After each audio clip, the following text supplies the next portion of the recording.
I have no idea how to start these videos, and that's always the hardest bit and the worst bit and the bit that takes the longest. So I'm just going to get into it. I got diagnosed with ADHD back in the end of September. I made a video about the process, and then I made a video about month 1 and month 2 after the diagnosis and taking Adhd. This is the 3rd month. This is quite late. It's the 22nd of December, so Merry Christmas. I wanted to do an update, but I've just not got around to it, and I actually really enjoy editing videos, so not having something to do that's not work has actually been really depressing. So I mentioned in my last video about how since starting the medication, you quickly realise that just because you got the diagnosis and you're on medication, it doesn't solve the problems.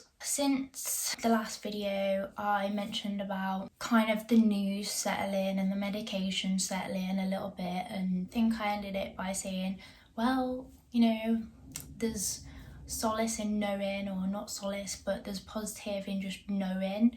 And I still think that's true, and actually I've started to use it to my advantage too, because I've been quite open about it. Actually, I've not told everybody I know, but most people near me now know about it. My hairdresser knows about it. She's lovely. Like, I went today and she was like, how's your medication going? So she is fab. So yeah, so that's where we were. It has been months, like it is month 3 since September, October, November, December, but it feels like weeks ago. It feels like a lifetime ago, and I don't know if that's because I feel like I've had a lifetime worth of stress. I feel quite stressed like a lot of the time. I feel a lot of anxiety at the moment too. I don't think that's the medication, because over the last month I've been skipping days accidentally. Also, it gets to like 1 p.m. sometimes and I've not had them, and I'm like, what do you even do at that point? Because I'm on the long acting stimulant, and if I'm taking 2, I'm just like, and I have been going to sleep later and later, so maybe that is the effect that Zagtin's having on me, because I definitely have been going to sleep later and later. Over the past month, I've been to sleep at like 4 a.m, 3 a.m, 1 a.m.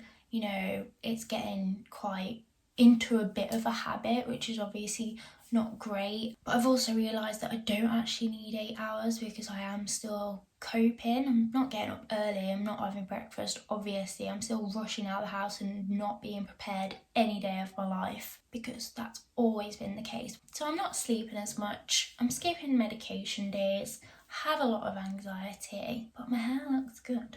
So no, it's not a joke. It's a bit of a carry-on, a bit of a struggle. I was gonna move that, but then I was like, no, because that is how I'm living. I'm just dumping shit and dumping emotional baggage everywhere.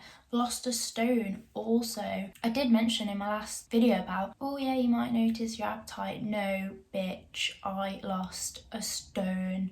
And I don't have a stone to lose. Over the last few weeks, my appetite has picked up a little bit, and one of the groups that I'm part of, I mentioned to them about my appetite. My community group told me to tell the psychiatrist, and I did, and he ignored it. So I was like, well, there's no point switching medication just because it's affected my appetite, because I'd have to build up on a new one, I'd probably go through side effects again, and I'd still have no appetite.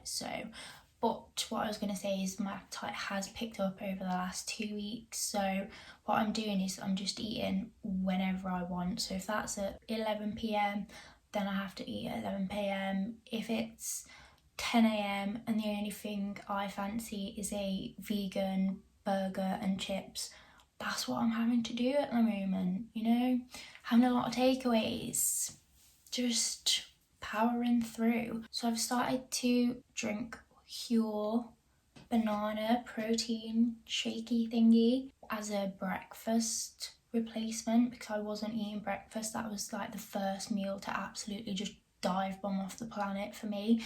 So I've been having these banana shakes, which are great, to be fair, and maybe that's like helped to open my appetite back up a little bit too, because over the last week, I'd probably say that I've ate a fair amount, so I'm happy with that. I'm gonna weigh myself. I definitely will not have put weight on because it's an impossible task for me to put weight on, but as long as I'm not losing it, I'll live. Other kind of coping mechanisms that I think are good for you to look into and that have been helping me are trying to just be more mindful of my emotional outbursts, and explaining to people why you react the way you do has helped a lot. Being more honest with myself, so if I'm not doing well at work, just being like, yep, I'm struggling, give me a hand. I used to be like, I can't show weakness, I can't show that I need help or support,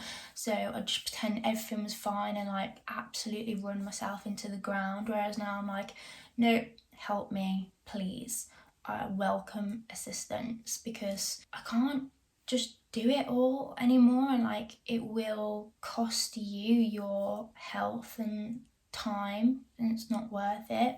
So that's kind of where I am at the moment. I've also been listening to a really good book called The High Five Habit by Mel Robbins. That's the first audiobook that I've listened to as well. I kind of thought that if it's an audiobook I wouldn't pay attention, but then, you know, you spend so much time in the car anyway, and when I'm like doing stuff like going in the shower or something, I'll just put it on and I've actually got through it, and that's helped me a lot. So it's about giving you the best start in the morning, and like you're meant to go into the bathroom and be present and give yourself a high five and cheer yourself on, because, you know, she was like, well, no one else is going to cheer you on, and there's no point saying I will be proud of myself or support myself when I've achieved this, because you might not get there.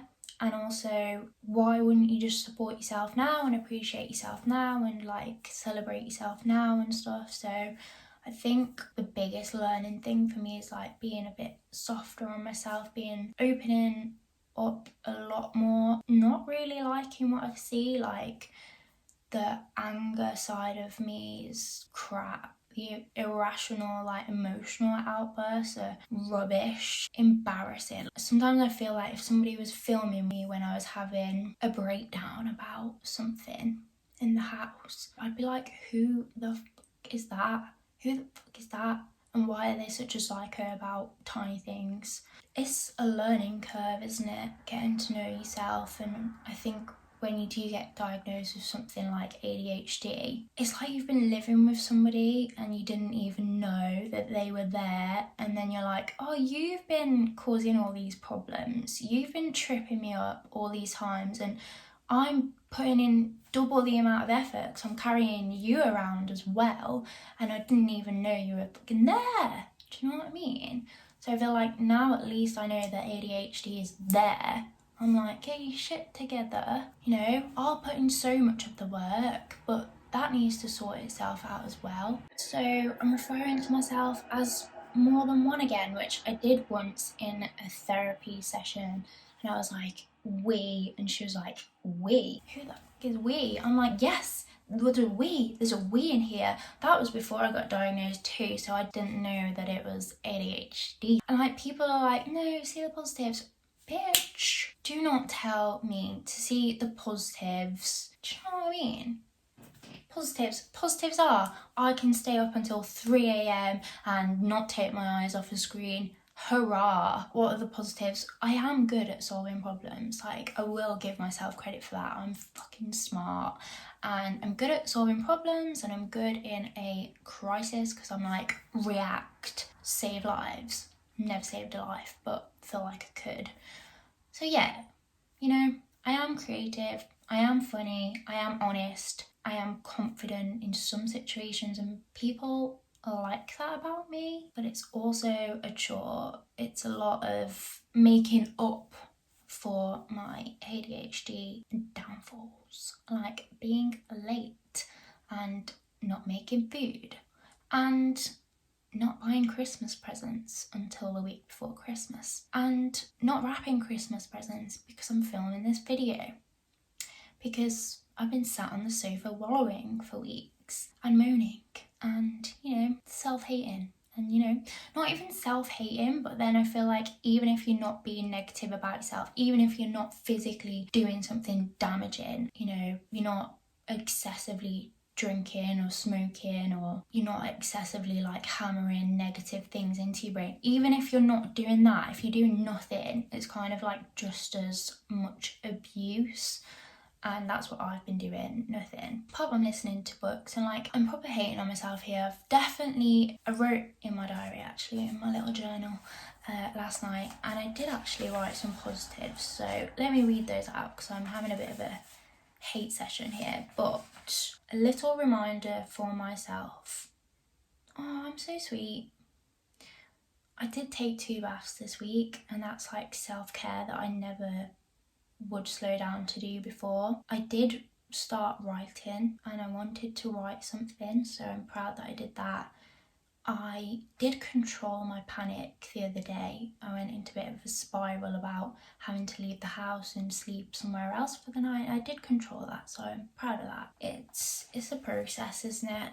And what I was trying to do last night is look on all these ADHD websites, and I need to just put more effort in. You only get out what you put in, don't you? So, you know, if I listen to more audiobooks and read more books and journal more and actually put a schedule in place and go 9 till 10 on a weekend, this hour is yours. You have to like do some kind of self-development or self-therapy, self-care. If I did that, you know, I would make progress, but it's just doing that. I'd love an ADHD coach. I would love it, but can't really afford to pay that. I mean, I don't know how much it is, but I had a little look last night, and some of them are like, you know, £65-70 a session, and it's just not something that I'm in the position to pay for at the moment. So maybe in the future though. Yeah, I think community is important because they give you some motivation to do it as well. I don't really have too much to say, but it's definitely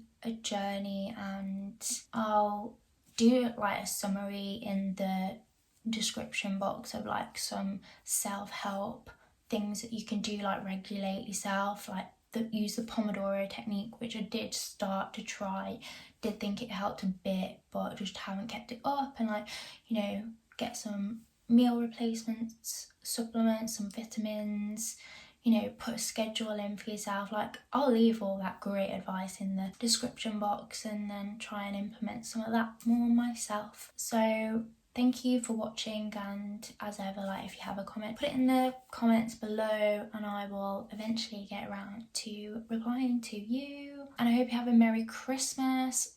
I don't know if this will go out before Christmas. Have a nice Christmas anyway, and that's 2021, guys. 2022, let's set some goals. Maybe for January 2022, I'll be like, yeah, motivation, and my first video will be like, ADHD, complete life makeover. I'm gonna implement this, maybe.